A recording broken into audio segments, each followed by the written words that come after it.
مساء الحلويات يا حلويات. النهارده معانا الحلقه الاولى من عين سحريه. نبدا مع الفنان عصام عمر، وهو كان مهندس اسمه عادل وبيشتغل دلوقتي في تركيب كاميرات المراقبه، وكان شغال وبيقول للراجل اللي بيركب له الكاميرات ان معاه احسن كاميرات واحدث كاميرات هو مشغلها. وهو شغال يجيله تليفون شغل، لكن يرد يقول له ان مش هينفع يروح الشغل ده لان كان هيقرا فتحته النهارده. وكان واقف ويجيله تليفون وبيقول له ايوه انا مستني في اللوكيشن اللي متفقين عليه. يبص يلاقي فيه خناقه بين بنت وكابتن توصيل بالسكوتر. الكابتن عايزه هي تلغي الرحله وهي عايزاه هو اللي يلغي الرحله، وقعدوا يشدوا مع بعض. فدخل عادل وعطاله فلوس الرحله وقال له خلاص الغيها. قالت له تدفع فلوس اصلا عشان ايه وبتاع ايه؟ وقال لها تعالي اوصلك. قالت له انت مالك اصلا توصلني ليه؟ قال لها هفتح ابلكيشن انا بوصل اصلا. وهم في الطريق اتعرفوا على بعض، وتطلع هي دكتوره بيطريه اسمها اسماء. وقال لها انا مهندس بس شغال في كاميرات المراقبه دلوقتي، والتوصيل دي مش شغلتي، انا باخد الناس في طريقي. وجت تحاسبه قال لها لا خليها المره اللي جايه.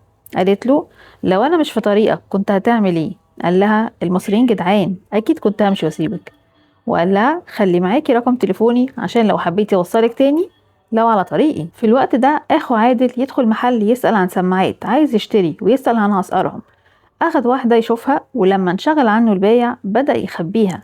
ولكن صاحب المحل شافه في شاشة كاميرات المراقبة. وهو خارج من المحل مسكه صاحب المحل وقال له طلع اللي معاك. قال له والله ما خدت حاجة. قال له البايع اللي معاه فتشوه وحبسوه جوه المحل. في الوقت ده كان عادل بيركب كاميرات في مكان تاني عند واحدة. طلبت منه ان لو يعرف يجيب لها كاميرات صغيرة جدا وتكون شغالة بدون اسلاك. قال لها في ميكرو كاميرا من غير سلك. قالت له موجودة في مصر؟ قال لها ايوه بس غالية، وانا مش بشتغل فيها عشان مشاكلها كتير. قالت له عايزة اركب الكاميرات دي في بيت جوزي. وسألته انت بتقبض كام؟ قال لها يعني 8 9. قالت له ايه رأيك هديلك المبلغ ده في نص ساعة عبال ما تشغلهم. لكن هو رفض وقال لها مش بشتغل في الاسود. وهي بتحاول تقنعه انها بتعمل كده عشان بتحافظ على بيتها. وفي الوقت ده جاله تليفون وكان صاحب المحل، ولما راح قال له كنت هكلم الدورية تيجي تفيشه، بس هو قعد يعيط ويقول لي اخويا مهندس فقلت اكلمك اجيبك. اخوه يقول له ما حصلش، انا كنت رايح اسال عن سعرها بس. فالراجل يقول له انا وريت اخوك الكاميرات. وعادل يعتذر ويقول له شوف تمن السماعه كام وهاخدها. والراجل يقول له حصل خير خلي بالك بس على اخوك. يركب عادل السكوتر واخوه يركب معاه ويوصله. ولما يوصل يقف في الشارع يكلمه يقول له اخرتها ايه؟ مرة تاخد فلوس من صاحبك مرة مني، والنهاردة بقى كان الافتتاح الكبير بدأناها بالمحلات هنختمها ببنوك، حاجة تشرف. ولما حاول ينكر تاني قال له ما تستعبطش انا شايفك بنفسي، حرمتك من ايه؟ وقال له عايز تعيش في البيت ده باحترامك تمام، مش عايز ولع في نفسك بس في اي حتة تانية بعيد عننا. واخوه يعتذر له ويقول له مش هيعمل كده تاني.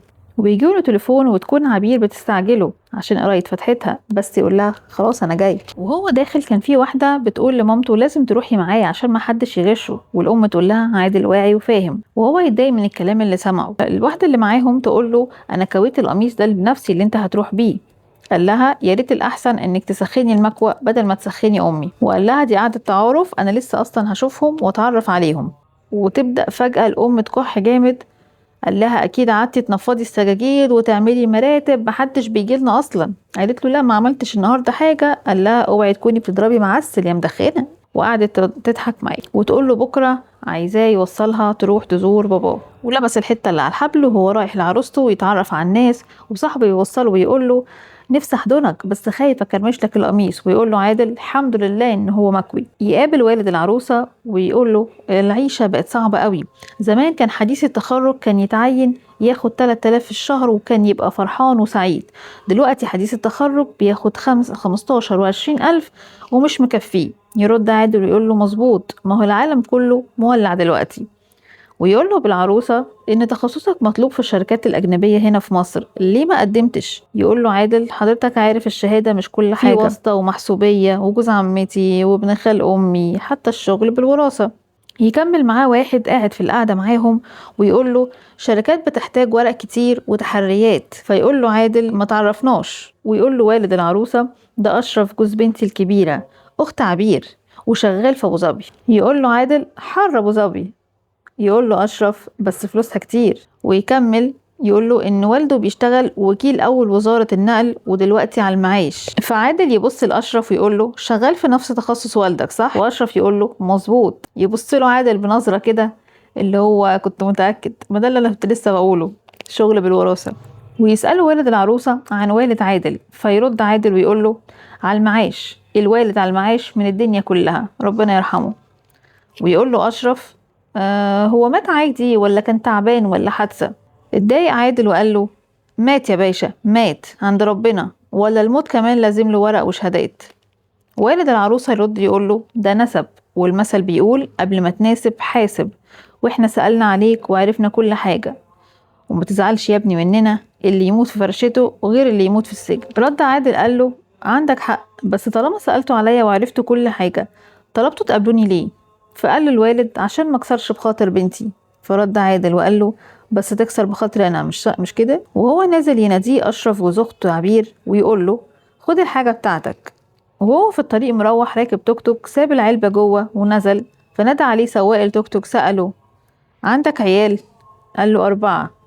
قال له اتقي ربنا فيهم واكلهم حاجه حلوه. ويظهر اخوه اللي مش بيحرم وقاعد مع صاحبه وبيحكي له ان اخوه عادل كان شادد معاه وكان في مشاكل هو واخوه. صاحبه بيقول له خلاص تعالى في واحد بيشغل اللي زينا وقت المدرسه محدش هيحس بينا ونطلع ب 400 500 جنيه كده في اليوم. في الوقت ده عبير تكلم عادل وكانت تقول له كنت استنى. قال لها واحنا اختلفنا على قايمه ولا قاعه فرح؟ الموضوع خلص وشوفي حالك يا بنت الناس. تدخل ام عادل عليه تقول له مبروك يا عريس. كانت عايزه تكلم عبير تبارك لها وقال لها بكره خليكي تكلميها. وقعد يقول لها ان ابو عبير مبسوط مني قوي، قعد يقول ده احسن نسب يشرف، وهي تقول له طبعا هم هيلاقوا زيك فين. وتكمل تقول له تاكل ولا اتعشيت عندهم؟ قال لها اتعشيت عندهم، عشوني حته عشوه، حشوني حشو بص كرش. قالت له عايزه زرغت، يقول لها عشان الجيران. تقول له عايزه زرغت، يقول لها عشان الحسد. تقول له فرحانه قوي، يقول لها انا جات لو سمعت الموضوع هيبوظ. تاني يوم كان نازل زي ما اتفق مع مامته اني يوديها الترب عشان تزور باباه.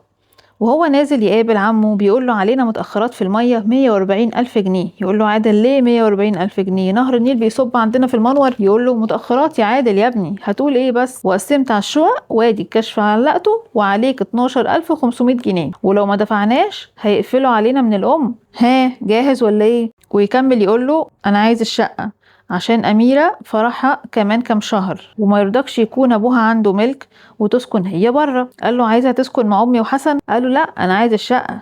عادل قال له أنت بتطردنا؟